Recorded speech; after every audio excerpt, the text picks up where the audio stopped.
It has been 5 days since the World Cup concluded in Qatar, and most teams have now safely returned home. But the status of Iran's national football team remains unclear. Many of you will remember these images of Iran refusing to sing their country's national anthem ahead of their opener against England. It was an act of solidarity with protests back home in Iran over the death of Mahsa Amini, who died in police custody. But what happened to those players when they returned home? Well, joining me to answer that question and more is Kasra Medipornejad, an Iranian taekwondo athlete who has been living in exile here in Berlin. Kasra, thanks so much for joining us. So can you tell us what happened to the Iranian football team after they returned home?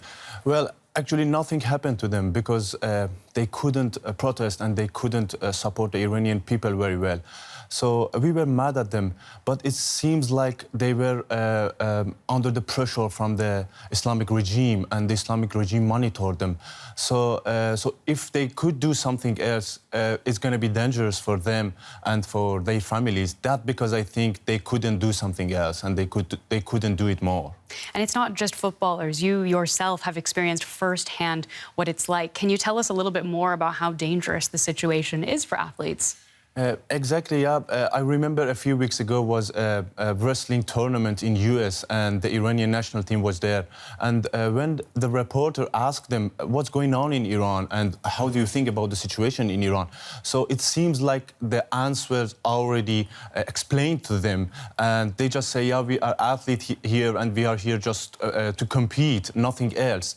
So many athletes have been already arrested, and some of them, like Mohammad Mehdi Karami and Amir Reza Nasr Azadani, facing the execution. So extremely dangerous, and choosing their words very carefully. I know that you're also in touch with many athletes who are back home. Can you tell me what they've been telling you?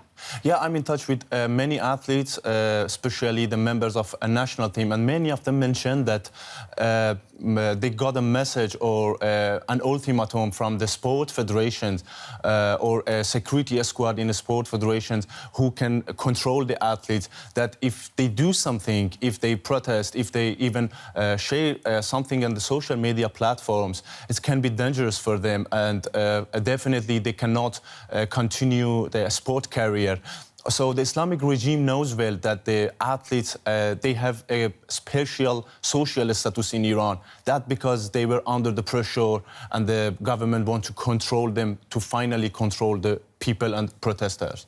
That's really interesting. What do you think the Iranian government, through all of this, is actually trying to achieve? So, in fact, Islamic regime is afraid of the unity of the Iranian people.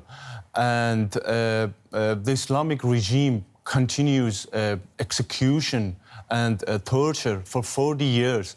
And they have a clear message that we don't care who you are.